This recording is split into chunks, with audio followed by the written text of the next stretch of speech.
Radhe Radhe guys, welcome back to my YouTube channel. तो कैसे हो आप सब? यही होप कि आप सब बहुत अच्छे होंगे। तो दोस्तों, आज की वीडियो में हम श्रीमद् भागवत गीता के 3 अध्याय के 2 श्लोक पढ़ेंगे, नेक्स्ट वाले।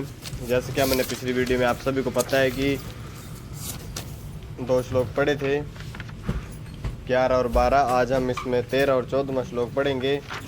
तो गाइस, आपने भी डेली पढ़ने हैं। श्लोक पढ़ने से पहले हम भगवान विष्णु जी का ध्यान कर लेते हैं, जैसे कि हम उनके स्वरूप का वर्णन करते हैं। डेली उस श्लोक को पढ़ते हैं। बहुत सुंदर श्लोक है गाइस वो, तो आपने भी डेली पढ़ना है और सुबह उठ के स्मरण करना है।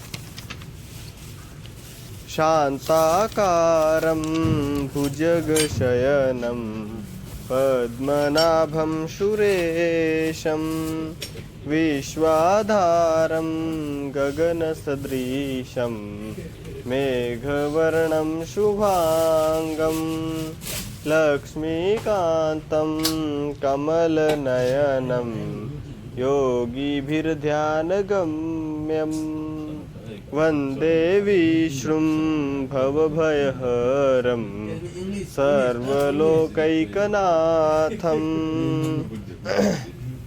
तो दोस्तों, ये श्लोक बहुत ही सुंदर है और इसमें भगवान विष्णु जी के स्वरूप का पूरा वर्णन किया गया है।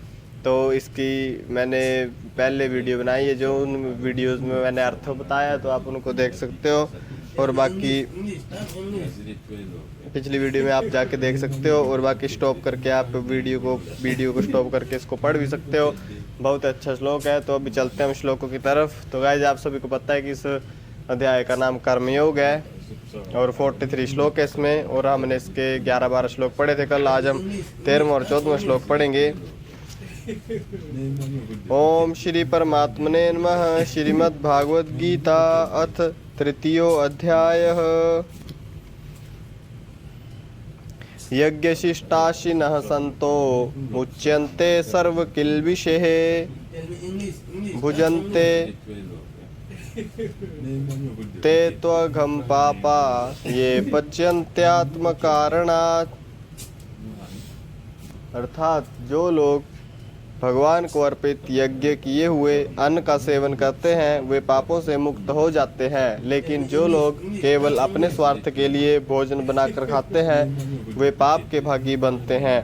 तो गाइस, इसका मतलब है कि हमें इस श्लोक में कहा गया है कि जो लोग भगवान को अर्पित किए हुए भोजन का सेवन करते हैं, जैसे कि हम भोजन करते हैं, तो गाइस हमें भगवान जी को भोग लगाना चाहिए और फिर हमें उसका सेवन करना चाहिए, या उस टाइम हमें भगवान जी को याद करना चाहिए, भगवान का ध्यान करना चाहिए।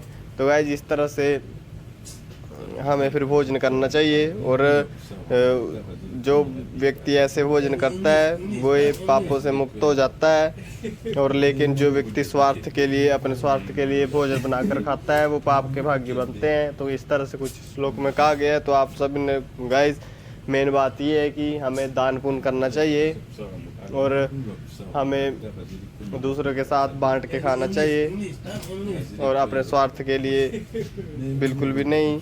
तो गाइस, इस तरह से इस श्लोक में बताया गया है। तो अभी हम नेक्स्ट श्लोक को पढ़ते हैं, और इससे हमें देखो क्या सीखने को मिलता है कि भोजन और जीवन में ईश्वर के प्रति कृतज्ञता रखें तथा दूसरों के साथ बांट कर खाने से भावना रखें। तो गाइस, इस तरह से हमें इन श्लोकों का अर्थ समझना है। तो अभी चलते हैं नेक्स्ट श्लोक की तरफ। अन्नाद् भवन्ति भूतानि पर्जन्यादन्न संभवः यज्ञाद् भवति पर्जन्यो यज्ञः कर्म समुद्भवः। अर्थात सभी प्राणी अन्न से जीवित रहते हैं। अन्न वर्षा से उत्पन्न होता है। वर्षा यज्ञ सत्कर्म और प्रकृति के संतुलन से होती है, और यज्ञ कर्म से उत्पन्न होता है। तो गाइस, जिस श्लोक में कहा गया है कि सभी प्राणी अन्न से जीवित रहते हैं। मतलब गाइस, आप सभी को पता है कि अगर अन्न नहीं है तो कुछ नहीं है। अगर हम कुछ खाएंगे तभी जीवित रह पाएंगे, खाने के बिना कुछ भी संभव नहीं है। तो बहुत इम्पोर्टेंट है खाना। तो और खाना जो अन्न होता है वो वर्षा से उत्पन्न होता है। अगर वर्षा नहीं होगी तो अन्न नहीं होगा। तो इस तरह से वर्षा होती है, वो सत्कर्म, अगर हम अच्छे काम करेंगे और प्रकृति के संतुलन रखेंगे, प्रकृति का संतुलन बनाए रखेंगे, तभी वर्षा होगी।